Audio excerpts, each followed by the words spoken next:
ஒரு தேர்தலோட முடிவு அது வெறும் எண்கள் இல்ல. அது அந்த மக்களோட கதை, அவங்களோட நம்பிக்கை, ஏமாற்றம், கனவுகள் எல்லாத்தையும் அது சொல்லும். இன்னைக்கு வைரமலை தொகுதியோட தரவுகளை வச்சு மக்கள் நலன் சார்ந்த அரசியலோட ஆணிவேர் என்னங்கறத ஆழமா பார்க்க போறோம். இந்த ஆய்வை நம்ம 6 கட்டமா பிரிச்சிருக்கோம். முதல்ல அந்த மண்ணோட தன்மையிலிருந்து ஆரம்பிச்சு மக்களோட குரலை கேட்டு கடைசியா வெற்றிக்கான ஒரு தெளிவான பாதை வரைக்கும் பயணிக்க போறோம். வாங்க உள்ள போலாம். சரி, முதல் கட்டம். எந்த ஒரு வியூகம் வகுக்கிறதுக்கு முன்னாடியும் நாம நிக்கிற நிலை எப்படிப்பட்டதுன்னு தெரிஞ்சுக்கணும். அந்த மக்களோட மனநிலை என்னன்னு புரிஞ்சுக்கணும். வைரமலையோட உண்மையான கள நிலவரம் என்ன சொல்லுது? தமிழ்நாட்டோட மைய பகுதியில இருக்கு இந்த வைரமலை. இதுக்கு ஒரு தனி அடையாளம் இருக்கு. ஆனா இது வெறும் ஒரு தொகுதி மட்டும் இல்ல. தமிழ்நாட்டோட பல கிராமப்புறங்கள் இன்னைக்கு சந்திக்கிற சவால்களோட ஒரு கண்ணாடி இது. இங்க இருக்கிற பிரச்சனைகளை நாம சரியா புரிஞ்சுக்கிட்டா அது பல இடங்களுக்கு ஒரு தீர்வா அமையும். இங்க யார் இருக்காங்க? இந்த தொகுதியோட சமூக அமைப்பை பாத்தீங்கன்னா இது பெரும்பாலும் கிராமப்புறங்கள் நிறைஞ்ச பகுதி. ஓபிசி மக்கள் பெரும்பான்மையா இருந்தாலும் கிட்டத்தட்ட 20% மேல பட்டியல் சாதியினரும் கணிசமான அளவுல மத சிறுபான்மையினரும் இங்க வாழ்றாங்க. இந்த பன்முகத்தன்மை தான் இந்த தொகுதியோட அரசியலை சுவாரஸ்யமாக்குது.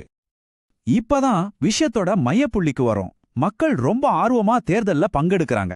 ஆனா அதே சமயம் தற்போதைய தலைமை மேல ஒரு அதிருப்தி வளர்ந்துட்டே வருது. அந்த மக்கள் ஆணை ஏன் ஒரு அழுத்தத்துக்கு உள்ளா இருக்கு? அதற்கான சமிக்ஞைகளை சரியா புரிஞ்சுக்க முயற்சிப்போம். இந்த எண்ணைய ஒரு நிமிஷம் பாருங்க. 85.72%. இது சாதாரண வாக்குப்பதிவு இல்ல. இது வைரமலை மக்களோட அரசியல் விழிப்புணர்ச்சிக்கு ஒரு பெரிய சாட்சி. அவங்க அமைதியா இல்ல, தங்களோட குரல் கேட்கப்படணும், ஒரு மாற்றம் வேணும்னு ரொம்ப வலிமையா சொல்றாங்க. இப்போ இருக்கிற எம்எல்ஏ ஜெயிச்சிருக்கார், சரிதான். ஆனா அந்த வெற்றி வித்தியாசத்தை கொஞ்சம் ஆழமா பாருங்க. வாக்கு வித்தியாசம் அதிகரிச்சாலும் அதுக்கு பின்னாடி இருக்கிற காரணிகள் ரொம்ப முக்கியம். வாக்காளர்களோட மனசுல ஒரு சலனம் ஏற்பட்டிருக்கு. மெதுவா ஒரு மாற்றம் நிகழ்ந்துட்டு இருக்கு. அந்த மாற்றத்துக்கான ஆளை எங்கிருந்து வருது? ஒரு தராசு மாதிரி யோசிச்சு பாருங்க. ஒரு தட்டுல 3 முறை எம்எல்ஏ, முன்னாள் அமைச்சர்னு பெரிய பலம் இருக்கு. ஆனா இன்னொரு தட்டுல விசாரணைகளால சரிஞ்சிருக்கிற நம்பகத்தன்மை, ஊழல் புகார்கள், பூர்த்தி செய்யப்படாத உள்ளூர் தேவைகள்னு பலவீனங்கள் இருக்கு. இந்த தராச சமநிலையில இல்ல. இதுதான் ஒரு மாற்று தலைமைக்கான வாய்ப்பை உருவாக்குது. சரி, தேர்தல் எண்களை தாண்டி மக்களோட மனசுக்குள்ள என்ன இருக்குன்னு பாப்போம்.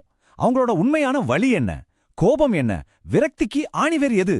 ஏன்னா அரசியலோட அடிப்படை நோக்கம் மனித மாண்பை காப்பதுதான். நம்ம அரசியல் அமைப்பு சட்டம் அதை உத்தரவாதப்படுத்துது. அடிப்படை தேவைகள் கிடைக்காத போது அந்த மாண்பு தான் முதல்ல அடிப்படுது. இங்கதான் பெரிய பெரிய கொள்கைகள் எல்லாம் தோத்து போய் மக்களோட அன்றாட வாழ்க்கைய பாதிக்குது. பாதி போட்ட ரோடு, வராத குடிதண்ணி, படிச்ச பிள்ளைங்களுக்கு உள்ளூர்ல வேலை இல்ல. இதெல்லாம் வெறும் புள்ளி விவரங்கள் இல்ல. இது ஒவ்வொரு குடும்பத்தோட அன்றாட போராட்டம். இந்த ஆய்வுல இருந்து நாம கத்துக்க வேண்டிய மிக முக்கியமான பாடம் இதுதான். நலத்திட்டங்கள் தேவைதான், ஆனா அது மட்டுமே பத்தாது. மக்கள் வெறும் பயனாளிகளா இருக்க விரும்பல. சுயமரியாதையோட சொந்த கால்ல நிக்கிறதுக்கான வாய்ப்பைத்தான் தேடுறாங்க. மானியங்களை விட முன்னேறுவதற்கான ஒரு வழியைத்தான் மக்கள் அதிகம் விரும்புறாங்க. சரி, இவ்ளோ நேரம் பிரச்சனைகளை பத்தி பேசணும். ஆனா பிரச்சனைய மட்டும் பேசினா போதாது, அதுக்கு தீர்வு வேணும்.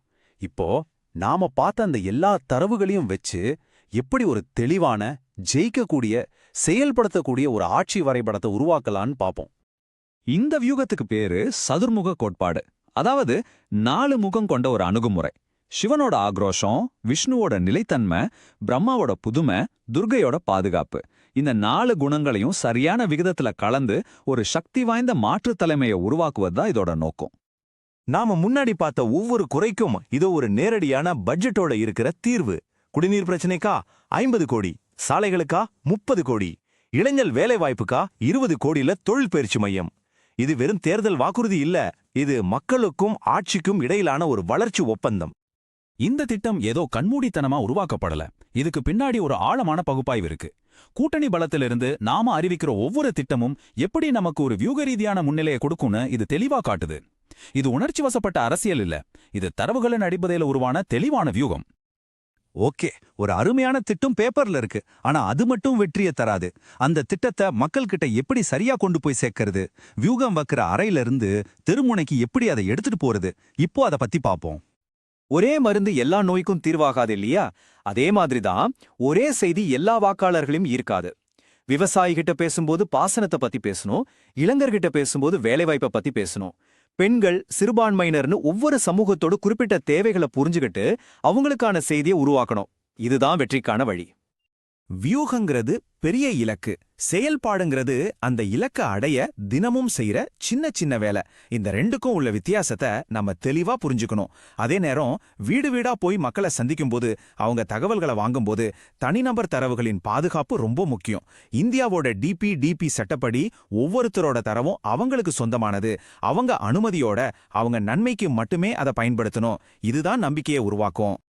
சரி, இப்போ நம்ம பார்வைய இன்னும் கொஞ்சம் விரிவுபடுத்துவோம். இது வெறும் ஒரு தேர்தலை ஜெயிக்கிறது பத்தின விஷயம் இல்ல. இது பொதுச் சேவையோட அடிப்படை நோக்கத்தை பத்தினது. எதுக்காக இந்த அரசியல், எதுக்காக இந்த ஆட்சி?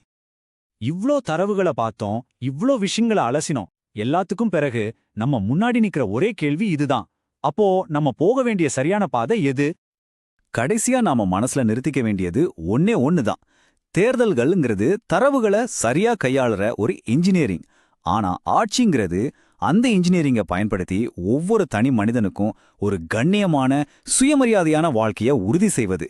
அதுதான் மக்கள் மைய அரசியலோட உண்மையான நோக்கம். நீங்க ஒரு மக்கள் மைய தலைவரா உருவாகி உங்க தொகுதியை மேம்படுத்த விரும்புனா blueprintstrategies.ai mgr@blueprintstrategies.ai என்ற மின்னஞ்சலிலோ அல்லது 08042041602 என்ற எண்ணிலோ தொடர்பு கொள்ளுங்க. அரசியலுக்கு அப்பாற்பட்ட நோக்கம்.